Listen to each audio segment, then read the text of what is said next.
Welcome to Product Knowledge, the podcast about creating and marketing products that improve people's lives. I'm Andre Schwabe, Director of Media Services at Graphos Product. Inspiration for a new product can come from anywhere, even a pet store. Once you're inspired and you've got fire in your belly, you need to figure out a way to make your idea real. Now, having ideas is easy, paying for them, not so much. Some startups use their own money, while others try to find angel investors. It can be equally challenging and discouraging to find venture capital for even modest-scale products. Crowdfunding is a more recent approach to investment capital, and while micro-support is a popular idea, it still requires a dedicated marketing strategy and execution to succeed. No one doubts that Kickstarter often works, but how and when it works best, that's more mysterious. Jackson Cunningham is the founder of Tuft & Paw, an exclusively online pet furniture store that says its products are modern cat furniture both cats and humans will love.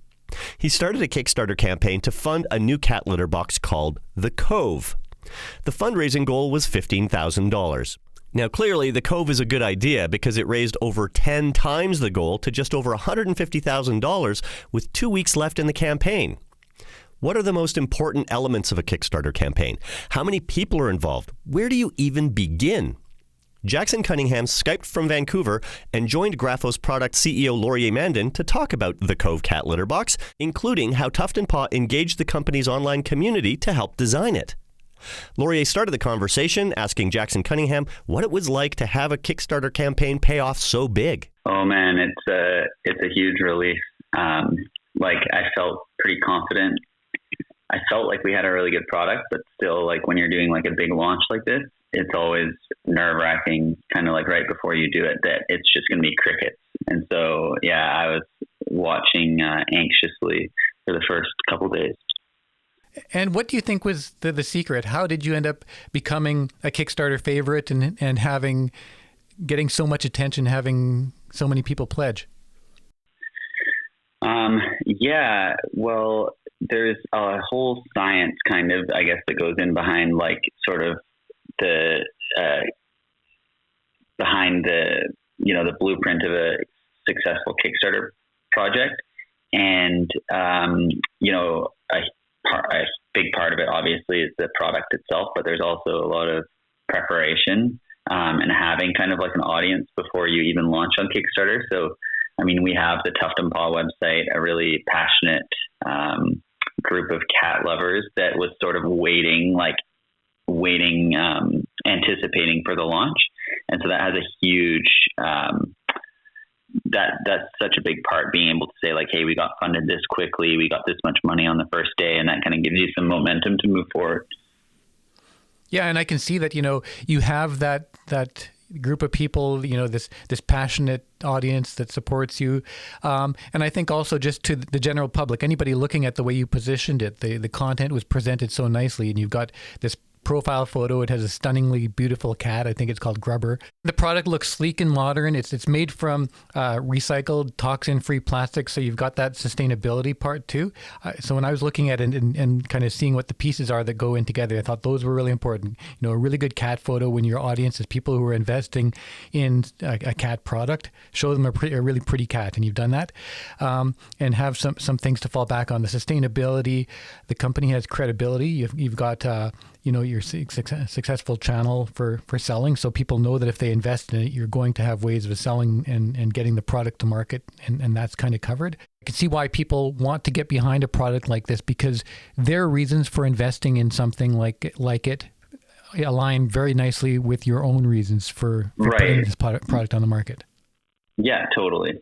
We're not designing this in like a silo. Like as we were doing it, we were kind of talking to some of our customers to see what they thought would be important. And, like I'm a cat owner. I have lots of friends who are cat owners. And so it wasn't like a total guess. So again, like I felt pretty confident about it.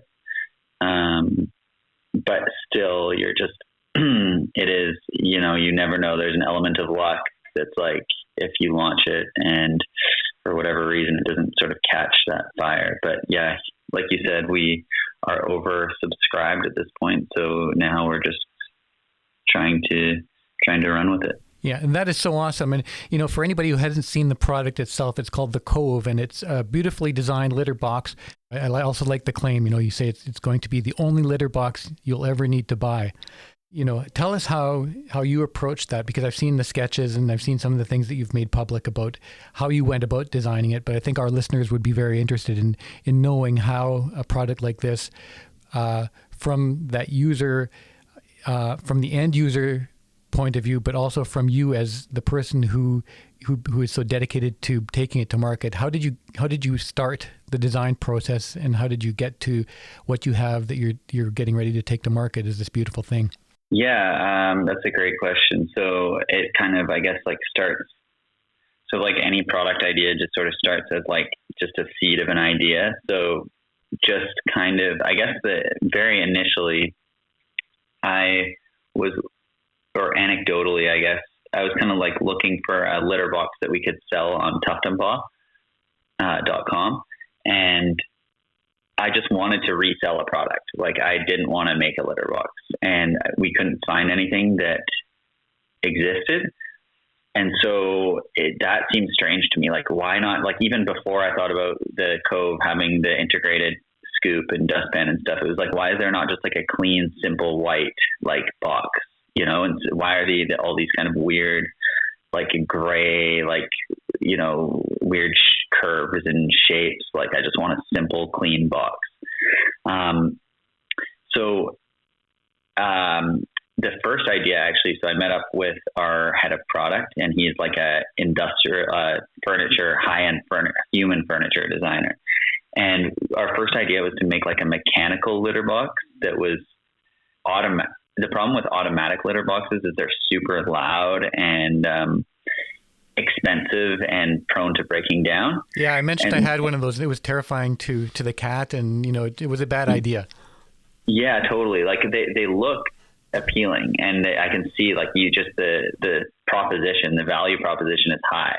But we thought that maybe there was a way to make something that was mechanically automatic. So maybe you just twist a crank and it does it. There's something about sifting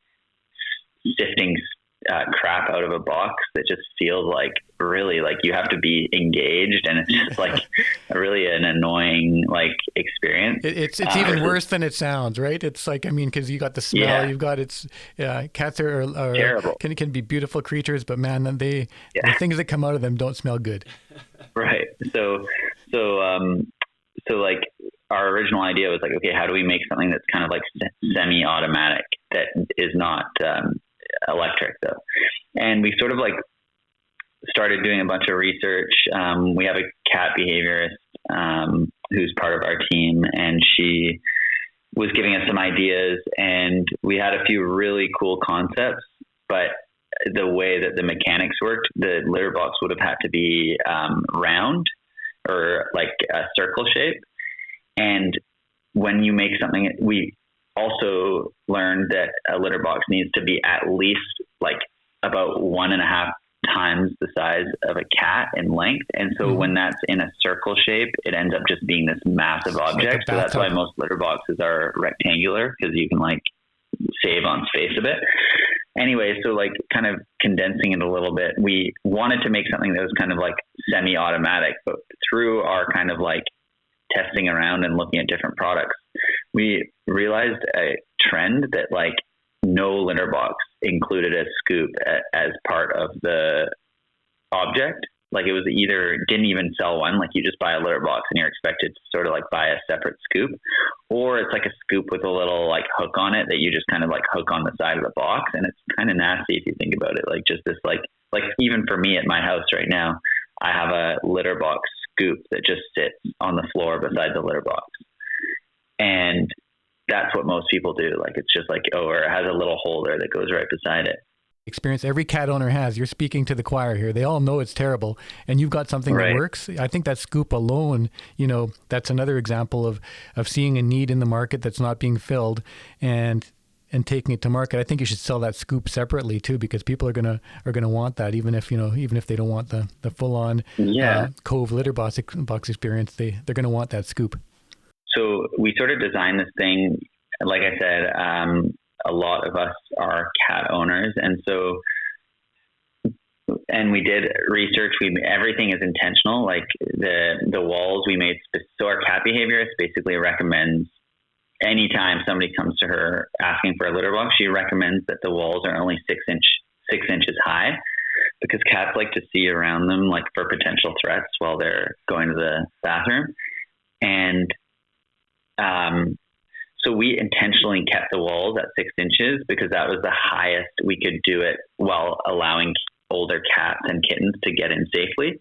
However, once launching the product, like so many people were talking about how they want a high walled litter box because their cat like pees standing up, which is a common issue. And so I've sort of realized in this process, it's like impossible to please everyone. Like I feel like we put out what I thought was a product that we worked so hard on, but I still see in the comments, people are so passionate about this topic that everybody wants something different. Like some people want a covered litter box, some people want high walls, some people will like get so angry if you're doing a covered litter box because it's something that the cats don't like. So it's just that part is kind of frustrating because you can't make something that everybody likes. And you've been talking to the cat behavioral experts, the cat psychologists. What the majority of cats want, and they don't want to be inside of a structure. As you said, they feel vulnerable when they're in there, and they need to know what's going on around them. So not every cat owner knows what you know, and sometimes I think you have to make those decisions based on that, on being well advised. You're the one who did your research. The cat owners know their cat, but you can't design a different cat litter box for every cat either. Yeah, totally. It definitely gives you some empathy for like other product designers. When whenever I see products, it's easy to go like, oh man, this is such a bad design. Why did they do this? But like, you can almost guarantee there's somebody behind that product who thought about that decision, and maybe you don't know all the details. Yeah. And you've reached over $100,000. So you're expanding into some new features. Can you tell us about that? Yeah. So we hit $100,000, which was, like that's an amazing like milestone for us and so basically on Kickstarter, you offer sort of like a stretch goal if you're able to hit something like that. So our original stretch goal was offering some different color shades. So our original is just gray and white. And then now customers can choose between sand. So it's like a sort of like light golden brown, sea wash, which is like a pastel green, or salmon, which is like a nice kind of coral. And so, yeah, different colors depending on what you'd like. And then based on customer demand, we have launched like a optional wall extender add-on. So we sort of designed it on the fly based on what people were saying with the cats who pee standing up or who fling litter. Like lots of cats will sort of dig actively, and so it can cause a mess. So we have this thing that we designed that basically clicks in on top of the existing cove and extends the walls from 6 inches to 14 inches. And it's semi-transparent, so cats can still kind of see through it. So they're not like going into this like dangerous area. And yeah, it's crazy. We just did a survey with customers to ask, I saw that. What percentage. Which kind of shroud you'd rather have on yours? What did you find? I preferred the one that was more clear. Which one did you like? The more transparent of them. Oh, interesting. So the one that was by far the winner was the one that was like semi-transparent. It kind of almost looks like sandblast. Like it's like, like not fully opaque, but the step before that. That one won by like, I would say almost a landslide. And then the one that was by far the least was actually the fully transparent. That's great. I think it's good to democratize decisions like that, because especially if you see that there's a really strong consumer preference to one of them, it's why would you put the others on the market? You know that the majority of people like that one. And that's a really nice thing that you have, with your online community going in and voting. That's the best part about Kickstarter is that you have this engaged community, and they're like, they will tell, you don't have to ask them what they think. Like they will tell you what they think. So you can actually make it. It can be frustrating, but it also just helps you make a better product. Well, and an important thing I wanted to ask you is with Kickstarter, there are some real perils in doing that. You can go to some products Kickstarters and see that they are warning their customers not to buy the counterfeit products. And by being on there, you know that counterfeiters are trolling and looking for where the interest is, so that they can go and try and beat you to market with the counterfeit of your product. How did the opportunity of Kickstarter in your mind win out compared to the risks? Yeah, I guess I just feel like it's like you can't be afraid to like step into the sunlight, kind of like. If you're going to get big enough that people are kind of knocking you off, that's kind of our goal, is to like get that big that people like, you know what I mean? If we ever want to get to like a certain amount of customers, it's like people are going to see the product, people are going to make a competitor. Yeah. And we're just focused on making new stuff all the time. So like, we're making this, we're going to make sure customers are happy. If somebody else comes in and makes a cat product that's just as good or better, like great, that's good for them. And I feel like the world could use some nicer pet products, but we'll always be focusing on just making super high quality stuff. So I feel like customers who end up backing us will see that, we'll launch a new product, and we'll always be one step ahead instead of just sort of copying other people. That's a great philosophy. And Tuft & Paw it's a purpose-driven brand, right? Can you tell us a little bit about your origin story? Because I think it's a really good one. It's, I think to your audience, to your buyer, it's super meaningful. And so tell us about how Tuft & Paw came to be and why you do the things that you do. So that's a great question. Let's see.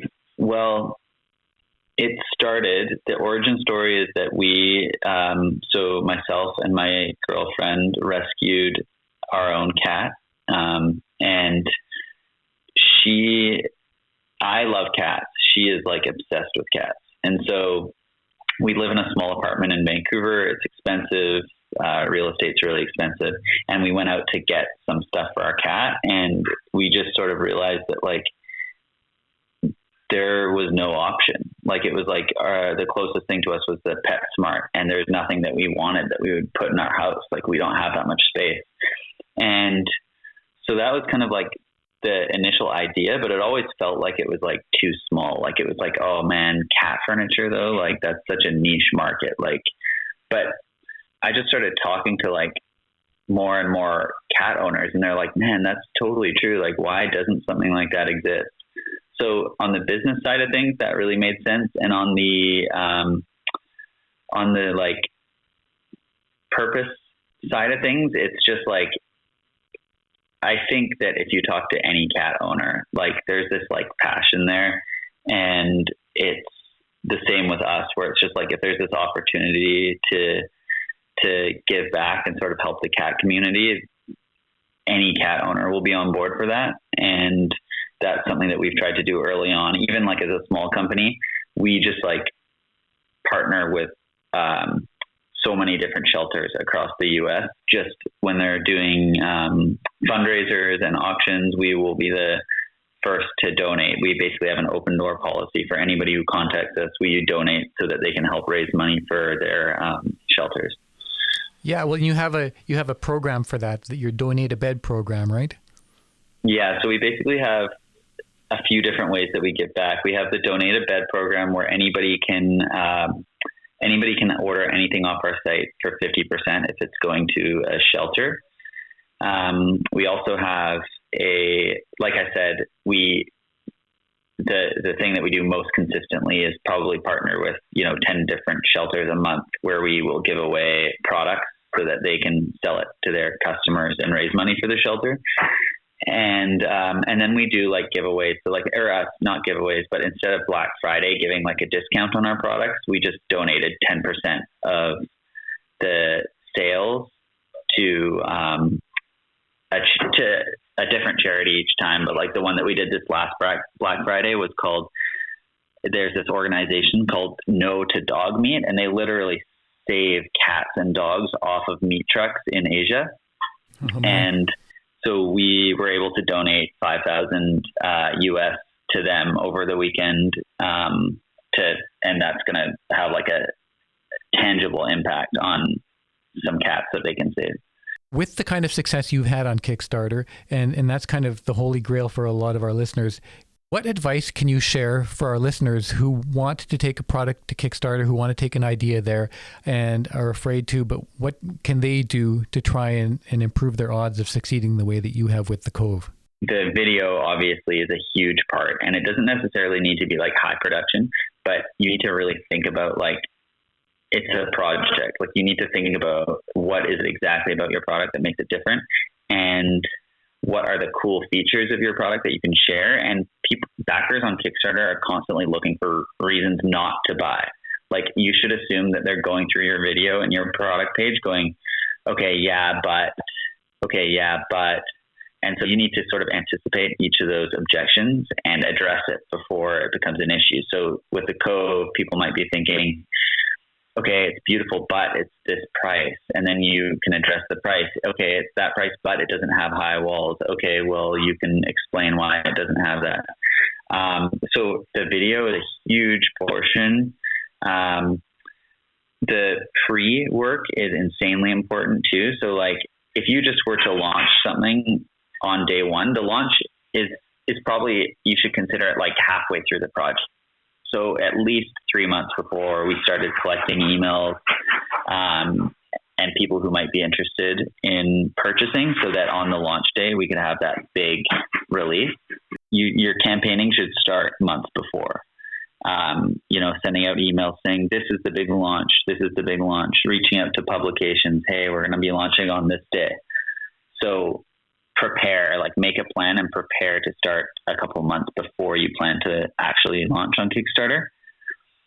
And then finally, I would say advertising is a big part of Kickstarter. So like running ads on Facebook, YouTube, Google. So working with an agency that can help you do that. What's next for Tuft and Paw? Are you going to have, it sounds like you're going to have more cool products of your own in addition to the ones that you're sourcing that are really beautiful and well designed? Yeah, I mean, we'll see we have our hands full with the litter box based on kind of the orders that came through. So we're going to be focusing 100% on this for like the next 6 months to make sure that it goes smoothly and that everybody gets it on time. And from there, we'll just kind of have to see. We've considered things like litter, like developing some litter that there's our own litter that would go with the litter box. There's a lot of strong opinions on litter.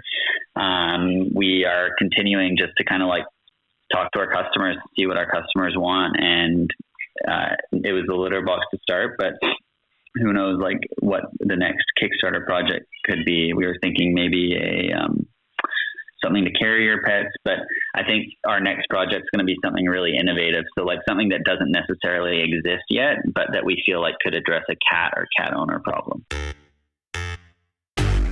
That's it for this episode of Product Knowledge and our conversation with Jackson Cunningham, founder of Tuft & Paw and creator of the Cove Cat Litter Box. You can find the Cove on the Tuft & Paw website at tuftandpaw.com. Links are in the episode notes. Visit graphosproduct.com, where you can find out more about Graphos, our services, ideas, and more podcasts and our blog. All our podcasts are transcribed for the deaf and hard of hearing, or if you just prefer to read. Reach out on Twitter at graphosproduct or email us on the form on graphosproduct.com.